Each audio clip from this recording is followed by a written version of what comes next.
ఈ అందానికి ఏం మాట్లాడతారు? కేసీఆర్ నువ్వు రా అసెంబ్లీకి, ఏ నీ కాయగూరు కూడా ముచ్చట్లు తింటానికా? పిల్లలు అడిగితేనే మీరు జవాబు చెప్తలేరు, పిల్లలు అడిగితేనే చెప్తలేరు.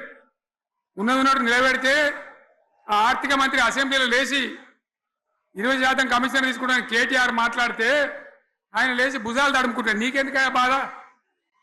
నువ్వు తీసుకుంటేనే నీకు బాధ ఉండాలి కదా. లేచి పేదలు ఉల్లి పెడతా ఉన్నాడు ఆయన అసెంబ్లీలో.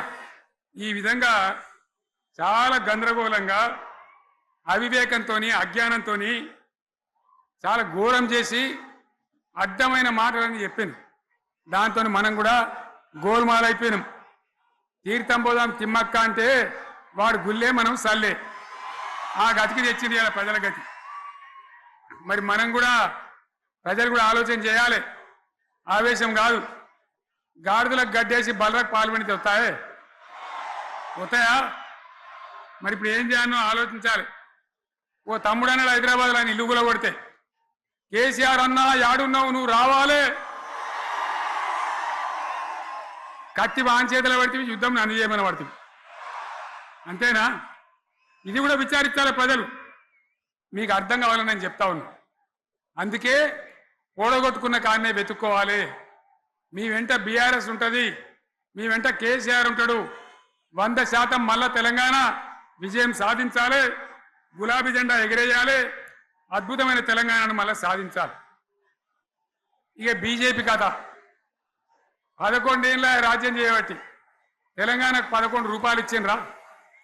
వాటిదే బబ్రాజమానం భజగోవిందం, శుష్క ప్రియాలు శూన్యాస్తాలు తప్ప ఏమి ఇయ్యలే. 157 కాలేజీలు పెడితే మెడికల్ కాలేజీలు ఒక్కటన్నా తెలంగాణకు ఇచ్చిండ్రా? ఒక ప్రాజెక్ట్ కన్నా జాతీయ హోదా ఇచ్చిండ్రా? ఇక కాంగ్రెస్ వాడు ఇట్లా అంటే బీజేపీ వాడు అట్లా, ఏది లేదు. ఉల్టా మనయే ఖమ్మంలో 7 మండలాలు గుంజుకున్నారు, సీలేరు ప్రాజెక్టు గుంజుకున్నారు. నరేంద్ర మోడీ మాట్లాడతాడు, ఏం మాట్లాడతాడు? తెలంగాణ వచ్చిందిరా అని తెలంగాణలో సంతోషపడితే తల్లిని చంపి బిడ్డను బతికిచ్చిండ్రు అంటాడు. ఎన్నోసార్లు అంటాడు, ఒక్కసారి కాదు. ఈ విధంగా అది కూడా మనం వెనకొచ్చేది కాదు. ఈ సందర్భంలో ఒక మాట బీజేపీ అంటే నాకు జ్ఞాపకం వచ్చింది. ఇవాళ కేంద్ర ప్రభుత్వం కగార్ అనే ఆపరేషన్ పేరు మీద ఛత్తీస్గఢ్లో యువకులను గిరిజనులను ఊచకోత పోతా ఉన్నారు. ధర్మం కాదు. వీళ్ళు ఏమవుతున్నది? నక్సలైట్లు ప్రతిపాదన పెడుతున్నారు, మేం ప్రభుత్వం దగ్గరకు వచ్చి చర్చలు చేయడానికి సిద్ధంగా ఉన్నాము అంటున్నారు. నేను కోరుతా ఉన్న కేంద్ర ప్రభుత్వాన్ని, బలమున్నది కదా అని చంపుకుంటా పోవుడు కాదు, అది ప్రజాస్వామ్యం కాదు. ఆపరేషన్ కగార్ వెంటనే ఆపేయండి. వాళ్ళని పిలిచి, ఆ నక్సలైట్లను పిలిచి డెమోక్రటిక్ స్పేస్ ఇచ్చి చర్చలు జరపండి. వాళ్ళు ఏం మాట్లాడతారో చూడండి. అది కూడా నల్లనా తెల్లనా దేశం ముందరికి రాని. కానీ అట్లా కాదు, మొత్తం ఏరి పారెత్తాం, కోసి పారెత్తాం, నరికి పారెత్తాం అంటే మిలిటరీ ఉన్నది మీ దగ్గర కొడతారు, కానీ ప్రజాస్వామ్యం అనిపించుకోదు.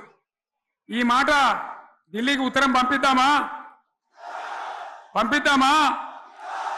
మీరందరూ సపోర్ట్లు కొడితే తీర్మానంగా భావించి దాన్ని కేంద్రానికి పంపిద్దాం.